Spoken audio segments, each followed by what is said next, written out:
हाम्रो स्कुलमा smart board छ है दरबार हाई स्कुलमा स्मार्ट बोर्ड हुन्छ है त्यसमा है हाम्रो मास्टरले केप अनि एउटा जोक लाउनु भयो अनि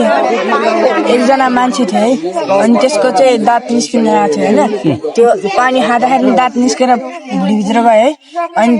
त्यसलाई डाक्टरकोमा गए यता भुँडीभित्र गइसकेको गयो है अनि त्यो पेटभित्र गइसक्यो भने अनि टोयलेट अनि त्यस्तो गरेर अरू डाक्टरकोमा पनि पुग्यो होइन अनि पुगिसकेपछि अनि त्यो डाक्टरले नि भने त्यो यहाँभन्दा बाहिर गइसक्यो भने अनि त्यस्तो भन्दा नि अनि त्यसलाई है अनि बिहान टोयलेट गर्दाखेरि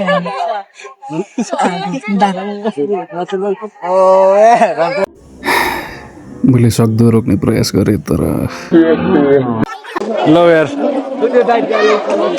ल